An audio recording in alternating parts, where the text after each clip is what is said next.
Hello नमस्ते, this is doctor Raman and you are watching Ask Diet channel. आज का हमारा टॉपिक बहुत ही सेंसिटिव है, बहुत ही कॉमन है। जी हाँ, हम डिस्कस करेंगे पीसीओडी और पीसीओएस के बारे में। PCOD stands for polycystic ovarian disease and PCOS means polycystic ovarian syndrome.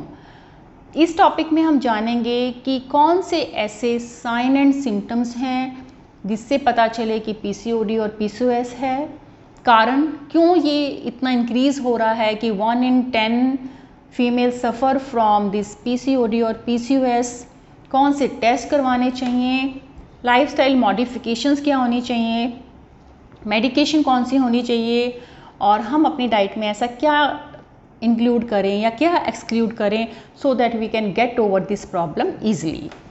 सबसे पहले हम डिफरेंस जान लेते हैं पीसीओडी और पीसीओएस में क्या होता है।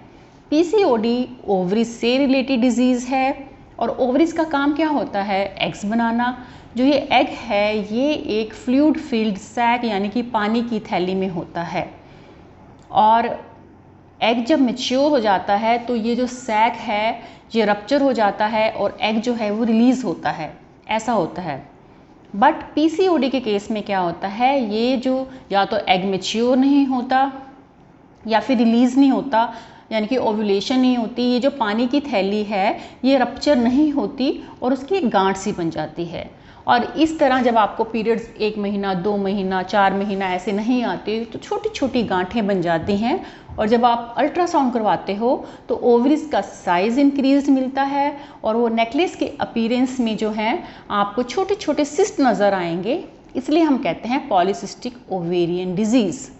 अब पीसीओएस में क्या होता है, पीसीओएस में ओवरीज की प्रॉब्लम तो है ही, ओवरीज की माल फंक्शनिंग तो है ही, बट ये एक एंडोक्राइनल प्रॉब्लम है, एक मेटाबॉलिक डिसऑर्डर है।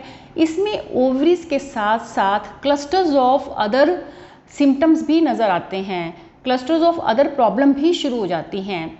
यानी कि ये बहुत कॉम्प्लेक्स फॉर्म है, यानी कि आपको हो सकता है हार्ट प्रॉब्लम हो जाए, साथ साथ बीपी हाई रहना शुरू हो जाए, आप डायबिटिक भी हो सकते हो, आपको थायराइड की इशू भी हो सकते हैं और आपका कोलेस्ट्रॉल लेवल भी हाई हो सकता है।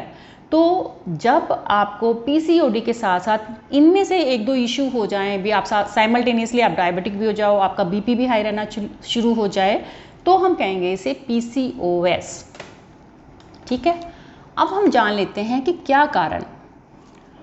जेनेटिक तो है ही, ठीक है, इसके अलावा जो है लाइफस्टाइल, जो हम लोगों का आजकल लाइफस्टाइल है कि हम देर तक सोते हैं, देर से उठते हैं, sitting all the time, sedentary lifestyle है।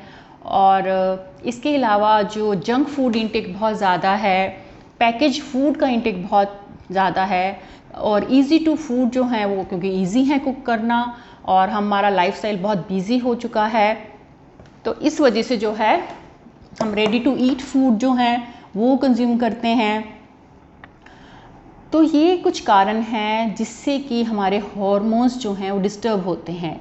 इसके अलावा excessive use of plastic, excessive use of microwave और जो ये खानों में स्प्रे होता है पेस्टिसाइड्स वगैरह का और जो प्रिजर्वेटिव या एडिटिव ऐड किए जाते हैं डब्बाबंद फूड में, तो ये सब हैं कारण हार्मोन्स डिस्टर्ब करने का।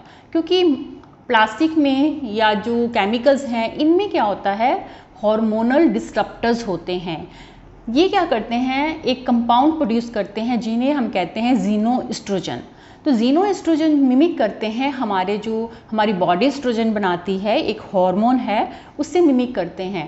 तो जो बॉडी हार्मोन बनाती है उसका लेवल तो कम हो जाता है और जो ये हार्मोन है इसका लेवल इंक्रीज़ हो जाता है, यानी कि एस्ट्रोजन जो डोमिनेंस हो जाती है। तो उस वजह से क्या होता है, प्रोजेस्टेरोन हार्मोन जो प्रेगनेंसी कैरिंग हार्मोन है वो कम बनता है। प्रोजेस्टेरोन कम बनेगा तो ऑब्वियसली फर्टाइल नहीं रहेगी लेडी, यानी कि इनफर्टिलिटी के इश्यूज जो हैं वो इंक्रीज़ हो जाएंगे। तो इसलिए पीसीओडी और पीसीओएस के केसेस में इनफर्टिलिटी जो है वो हो सकती है, ऐसा नहीं है कि वो कंसीव नहीं कर सकते, बट थोड़ी प्रॉब्लम आती है कंसीव करने में। इसके अलावा क्या है, पीरियड्स तो इरेगुलर होते ही हैं, या तो आपको बहुत कम ब्लीडिंग होगी, 5-6 महीने बाद अगर आएगी तो फिर एक्सेसिव होगी। इसके अलावा facial hair growth, thick hair growth होगी जिसे हम कहते हैं हर्सुटिज्म। फिर dark patches around the neck और आर्मपिट, एक्ने हो जाएंगे, स्किन ऑयली हो जाएगी और आपके मूड स्विंग्स बहुत ज़्यादा रहेंगे, इंसुलिन रेजिस्टेंस हो जाएगी। और पीसीओडी का एक और कारण भी है कि भी अगर आप डायबिटिक हो या ओवरवेट हो तो आपको चांसेस हैं कि आपको पीसीओडी और पीसीओएस जो है वो हो सकता है। तो अब क्या करना पड़ेगा, हमें अपने क्या लाइफस्टाइल मॉडिफिकेशंस करनी पड़ेंगी। सबसे ज़्यादा ज़रूरी है टाइम से सोना और टाइम से उठना। ये टाइमिंग फिक्स होनी चाहिए कि आपने 11 बजे से पहले सो जाना है और सुबह 6 बजे तक आपने उठना है।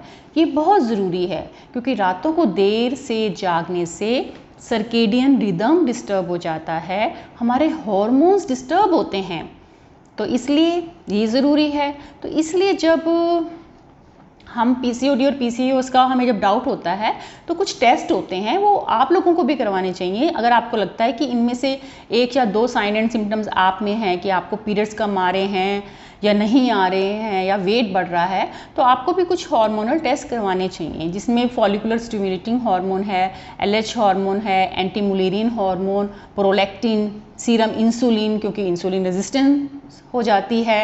इंसुलिन रेजिस्टेंस मतलब होता है कि आपके ब्लड में तो इंसुलिन बन रहा है, ब्लड में बन रहा है, बट आपके सेल्स उसे यूटिलाइज नहीं कर पा रहे।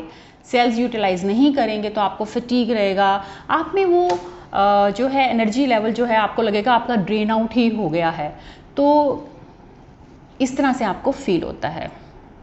तो ये कुछ टेस्ट करवा लेने चाहिए। इसके अलावा थायराइड प्रोफाइल टेस्ट वो भी आपको करवा लेना चाहिए, एक अल्ट्रासाउंड तो है ही। तो ये तो टेस्ट हो गए। हम बात कर रहे थे डाइट की कि टाइम से सोना है, टाइम से उठना है।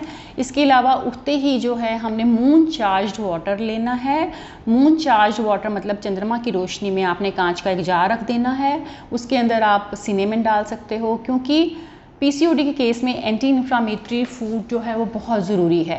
एंटी इन्फ्लामेटरी फूड में आपका ये स्पाइसेस आ जाते हैं, सिनेमन है और टर्मरिक आप यूज़ कर सकते हो, मेथी दाना यूज़ कर सकते हो। तो आप कभी कुछ डाल के आपने मूनलाइट में रख दिया और सुबह आपने ल्यूकवार्म करके पी लेना है। एक्चुअल में जो मूनलाइट जो चंद्रमा के का 28 दिन का साइकिल और फीमेल का 28 डेज़ का साइकिल, इनका आपस में लिंक है, तभी हम कहते हैं moon charge water is good for PCOD और पीसीओएस पेशेंट। फिर आपने हाई फाइबर रिच फूड लेना है। हाई फाइबर में आपने होल पल्सेस लेनी है, होल ग्रेन्स लेने हैं, मिलेट्स आप अपनी डाइट में इंक्लूड करो, किनुआ इंक्लूड करो और वेजिटेबल दलिया हो गया, तो ये सब आपने इंक्लूड करना है। मैदे से बनी चीज़ें आपने बिल्कुल नहीं खानी। और आपने अगर आपका कुछ मीठा खाने का मन है तो आपने शुगर बिल्कुल भी नहीं लेनी, रिफाइंड शुगर आपने बिल्कुल भी कंज्यूम नहीं करनी। आप फ्रूट्स खा सकते हो, आप डेट्स ले सकते हो, अगर आप डायबिटिक नहीं हो तो आप खजूर खाओ, ग्रेप्स खाओ, सिट्रस फ्रूट यूज़ करो और जितने भी डार्क इंटेंस कलर फ्रूट हैं यानी कि antioxidant rich fruits and vegetable include करो।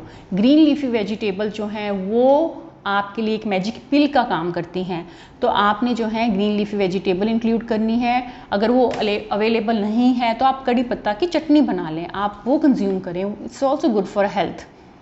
फिर ठीक है, ये सब चीज़ें होंगी। फिर आपने अपनी डाइट में इंक्लूड करना है अच्छा फ़ैट, गुड फैट में आप एवोकाडो है, कोकोनट ऑयल बहुत अच्छा है, आप मॉर्निंग में उठ के कोकोनट ऑयल पुलिंग भी कर सकते हो। और इसके अलावा गाय का देसी घी, ये चीज़ें आपने एक्सेस में कंज्यूम नहीं करनी क्योंकि ये कैलोरी डेंस होती हैं, तो आपने एक राइट अमाउंट में यूज़ करना है। ठीक है, तो ये आपके हो गए घी या ऑयल की बात। अब हमने कार्ब्स की बात भी कर ली, अब हम करते हैं प्रोटीन की बात। तो प्रोटीन में आपने जो प्रोटीन के सोर्सेज हैं, पल्सेस है, सोए है, अगर आपको थायराइड नहीं है तो आप सोया प्रोडक्ट यूज़ कर सकते हो, दालों में अच्छा होता है। डेयरी प्रोडक्ट के बारे में ना बहुत कन्फ्यूज़न है, कई लोग जो हैं डेयरी प्रोडक्ट बिल्कुल बंद कर देते हैं, ऐसा नहीं है। हमने एक्सेस में नहीं लेना, कंप्लीटली अवॉइड नहीं करना, हमने कम करना है और try to find out organic source. आप थोड़ा पनीर लें, थोड़ा दही लें, बहुत ज़्यादा नहीं लेना, बट आपने इंक्लूड करना है। डेयरी प्रोडक्ट बिल्कुल बंद करने की ज़रूरत नहीं है। हाँ, शाम को आप मत लें, रात को मत लें आप, ठीक है, दूध वगैरह। और इसके अलावा जो है अब डेयरी प्रोडक्ट भी हो गए। अब हम करते हैं ड्राई फ्रूट्स, ड्राई नट्स की बात। तो आलमंड्स अच्छे हैं, वॉलनट अच्छा है आपके लिए। सीड्स का बहुत अच्छा रोल है पीरियड्स को रेगुलेट करने में। तो सीड साइकिलिंग पे मेरी एक वीडियो भी है कि किस डे में आपको कौन से सीड्स कंज्यूम करने चाहिए। उसके अंदर आपको सेसमी सीड्स हैं, मेथी दाना है, फ्लैक्स सीड्स हैं, और उसके अंदर आपको मिलेगा सनफ्लावर सीड्स, पम्पकिन सीड्स। वो किस डे में कितने सीड्स कंज्यूम करने चाहिए वो आप मेरी वो वीडियो देख सकते हो। तो आप अपने डाइट में जो है वो इंक्लूड करो, ठीक है। फिर इसके अलावा जो है कुछ योगासन हैं, वो बहुत अच्छे हैं। जैसे कि आप कपालभाति कर सकते हो, नौकासन है, धनुरासन है, हल आसन है। बट आप अब हमेशा योगा इंस्ट्रक्टर के अंडर कुछ टाइम तक उनसे सीख के फिर आप जो है अपने रूटीन में उसे शामिल कर सकते हो। विटामिन डी का और B12 का लेवल होना ठीक बहुत ज़रूरी है। और कुछ सप्लीमेंट्स हैं जैसे क्रोमियम है, जिंक है, आइनोसिटोल है, ओमेगा 3 फैटी एसिड जो हैं वो आप अपने डॉक्टर से कंसल्ट करके वो आप इंक्लूड कर सकते हो। ओमेगा 3 फैटी एसिड के लिए तो आप फिश कंज्यूम कर सकते हो। एग्स अच्छा है, बट आपने जो है रेड मीट अवॉइड करना है, राइट। और आप चिकन ब्रेस्ट ले सकते हो, protein is a good source of protein, but वो ग्रिल फॉर्म में लेना है आपने, राइट। फिर आयुर्वेद में मुलट्ठी है, शतावरी है, मोरिंगा पाउडर है, तो इसका भी बहुत अच्छा रोल है। इसके अलावा कुछ आयुर्वेद में मेडिसिन्स हैं जैसे रजोप्रवर्तनी वटी, क्योंकि पीरियड्स नहीं आते तो इससे पीरियड्स रेगुलेट होते हैं। और वृद्धि वाटिका और कचनार गुगुल, हाइपोनिक टैबलेट, ये जो हैं जो सिस्ट बन जाती है, गांठ बन जाती हैं, तो उसको ख़त्म करने में हेल्प करती हैं। एलोपैथिक मेडिसिन्स में सिम्प्टोमेटिक ट्रीटमेंट होता है कि अगर आपने वेट पुट ऑन किया है तो मेटफॉर्मिन ऐड कर देते हैं, अगर फेशियल हेयर ग्रोथ बहुत ज़्यादा है तो एल्टेक्टोन ऐड कर देते हैं, और अगर आपको पीरियड्स नहीं आ रहे, आपके पीरियड्स रेगुलर नहीं हैं, तो वो कॉन्ट्रासेप्टिव पिल्स ऐड कर देते हैं। बट आपको जो आपकी चॉइस है, आयुर्वेदिक, एलोपैथिक, होम्योपैथिक, आप इसे इग्नोर ना करें। किसी ना किसी डॉक्टर के संपर्क में और डाइट के लिए किसी ना किसी न्यूट्रिशनिस्ट से ज़रूर कांटेक्ट करें। और अपनी जो लाइफस्टाइल मॉडिफिकेशन, आप ये देखें कि आप ऐसा क्या कर रहे हो जिससे आपको हेल्थ इश्यूज़ हो रहे हैं, तो वो आप एक रीज़न फाइंड आउट करो, उस रीज़न को आप ख़त्म करो। तो आप और सारा दिन आपने जो है वो एक्टिव रहना है। ऐसा नहीं, एक्सरसाइज तो बहुत ही ज़्यादा ज़रूरी है पीसीओडी के लिए, इतनी ज़्यादा ज़रूरी है कि आपने 1-2 घंटे रिगरस एक्टिविटी तो करनी ही करनी है। इसके अलावा जो है आपने सारा दिन एक्टिव रहना है। ऐसा नहीं कि आपने 1-2 घंटे एक्सरसाइज कर ली उसके बाद you are sitting all the time.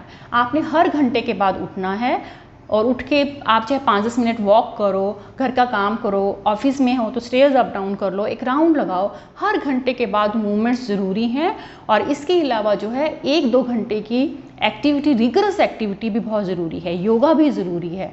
तो आप ये छोटी छोटी चीज़ें जो हैं इंक्लूड करें, और आपका जो ये पीसीओडी की प्रॉब्लम है ये बिल्कुल ठीक हो जाएगी। ओके, अगर आपको कोई भी पीसीओडी से रिलेटेड क्वेरी है, you can write in comment section. Bye bye.